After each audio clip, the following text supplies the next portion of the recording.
വൈവാഹിക ബന്ധത്തിൽ അകൽച്ചയുണ്ടാക്കുന്ന, അനാവശ്യമായി ഇടപെടുന്ന പങ്കാളിയുടെ ലവറിൽ നിന്ന് നഷ്ടപരിഹാരം ആവശ്യപ്പെടാൻ കഴിയുമെന്ന നിർണായകമായ വിധി ഹൈക്കോടതിയിൽ നിന്നുണ്ടായി. പുതിയൊരധ്യായത്തിലേക്ക് ഏവർക്കും സ്വാഗതം. ചാനൽ സബ്സ്ക്രൈബ് ചെയ്യാനും ഉപകാരപ്രദമെങ്കിൽ ഷെയർ ചെയ്യാനും മറക്കരുത്. വിവാഹ ജീവിതത്തിന് തടസ്സമായി വരുന്ന പങ്കാളിയുടെ മറ്റ് ബന്ധത്തിനെതിരെ നിയമ നടപടി സ്വീകരിക്കാൻ കഴിയും.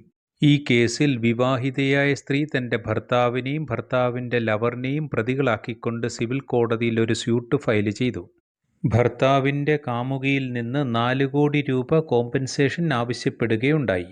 ഭർത്താവിൽ നിന്ന് തനിക്ക് ലഭിക്കേണ്ട അഫെക്ഷനും കമ്പാനിയൻഷിപ്പും മറ്റൊരു സ്ത്രീക്ക് തന്റെ ഭർത്താവിന്മേലുള്ള തെറ്റായ ബന്ധത്തിലൂടെ നഷ്ടപ്പെടുകയാണെന്ന് വാദിഭാഗം. ഹർജിക്കക്ഷിയും ഭർത്താവുമായുള്ള വിവാഹം 2012 നടക്കുകയും അതിൽ ഇരട്ടക്കുട്ടികൾ ജനിക്കുകയും ചെയ്തു.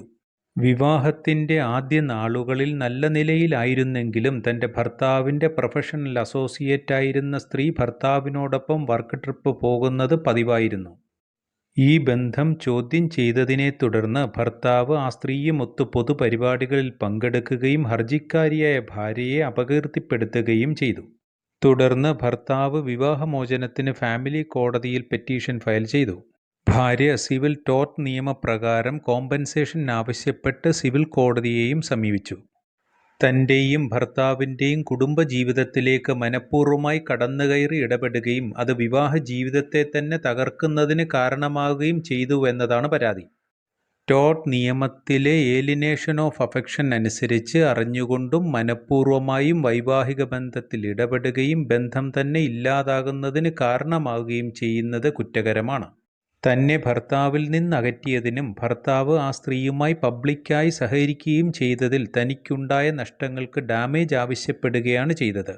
ഈ കേസിൽ പ്രതിഭാഗം വാദിച്ചത് ഇതൊരു ഫാമിലി മാറ്ററാണ്. ഫാമിലി കോടതിക്കാണ് ഇതിൻ്റെ അധികാര പരിധിയുള്ളത്, സിവിൽ കോടതിക്കല്ല. അഡൾട്ടറിയുമായി ബന്ധപ്പെട്ട് ഡിവോഴ്സ് കേസ് ഫാമിലി കോടതിയിൽ പെൻഡിങ്ങുമാണ്. കേസിലെ ഒന്നാം എതിർകക്ഷി ഭർത്താവിൻ്റെ ലവർ ആർഗ്യൂ ചെയ്തത് ഈ കേസ് ഭാര്യാഭർത്താക്കന്മാർ തമ്മിലുള്ള വൈവാഹിക പ്രശ്നമാണെന്നും തനിക്ക് എതിർകക്ഷിയുടെ ഭർത്താവിൽ നിന്ന് മാറി നിൽക്കേണ്ട നിയമപ്രശ്നങ്ങൾ ഒന്നും തന്നെ ഇല്ലെന്നുമാണ്. ഇരുഭാഗത്തെയും കേട്ട കോടതി നിരീക്ഷിച്ചത് പങ്കാളിയിൽ നിന്നും അകറ്റുന്ന തരത്തിൽ ഒരു തേർഡ് പാർട്ടി മനഃപൂർവ്വമായോ തെറ്റായതോ ആയ രീതിയിൽ ഇടപെടാൻ പാടില്ലാത്തതാണ്. ഇതൊരു മാട്രിമോണിയൽ ലോയുടെ റിലീഫ് അല്ല, ടോർട്ടുമായി റിലേറ്റ് ചെയ്ത് ഡാമേജസിന് വേണ്ടിയുള്ള കേസാണ്. സിവിൽ കോടതിക്കാണ് അതുകൊണ്ട് തന്നെ അധികാരമുള്ളത്. അഡൾട്ടറി ക്രിമിനൽ നിയമപ്രകാരം ശിക്ഷാർഹമല്ലെങ്കിലും സിവിൽ നിയമപ്രകാരം നിലനിൽക്കുന്നതാണ്. ഏലിനേഷൻ ഓഫ് അഫെക്ഷൻ ഇന്ത്യൻ നിയമവ്യവസ്ഥയനുസരിച്ച് ഒരു പോസിബിൾ ടോർട്ടാണ്, ഒരു സിവിൽ കുറ്റകൃത്യം. അത് നിയമപരമായി നിലനിൽക്കുന്നതാണ്. ഭാര്യ-ഭർതൃ ബന്ധത്തിൽ വിള്ളലുണ്ടാക്കാൻ ശ്രമിക്കുന്ന തേർഡ് പാർട്ടിക്ക് നിയമപരമായ പ്രത്യാഘാതങ്ങൾ ഉണ്ടാകുമെന്ന് വ്യക്തമാക്കുന്നതാണ് ഡൽഹി ഹൈക്കോടതിയുടെ സുപ്രധാനമായ വിധി. ഇതിലൂടെ തകർന്നുപോയ ബന്ധം കൂട്ടിയോജിപ്പിക്കാൻ കഴിയില്ലെങ്കിലും കോമ്പൻസേഷൻ ലഭിക്കാൻ ഇരയായ വ്യക്തിക്ക് അവകാശമുണ്ട്. വിവാഹബന്ധത്തിൽ വിള്ളൽ വീഴ്ത്തുന്ന തരത്തിൽ വിവാഹേതര ബന്ധത്തിൽ ഏർപ്പെടുന്നവർക്ക് നിയമത്തിന്റെ പരിരക്ഷ ലഭിക്കില്ല എന്ന് വ്യക്തമാക്കുന്നു. ഇതുമായി ബന്ധപ്പെട്ട് Joseph Shine versus union of India എന്ന കേസിലെ ബഹുമാനപ്പെട്ട സുപ്രീം കോടതി വിധി ഡൽഹി ഹൈക്കോടതി ഉദ്ധരിക്കുകയുണ്ടായി. ജസ്റ്റിസ് പുരുഷേന്ദ്രകുമാർ കൗരവാണ് ഈ കേസ് കേട്ടത്. നിയമപരമായി ഇത്തരം വിഷയങ്ങൾ അറിയുന്നതിന് ചാനലിലെ മറ്റ് വീഡിയോകൾ കാണുക. മറ്റൊരധ്യായവുമായി വീണ്ടും കാണാം. Thanks for watching.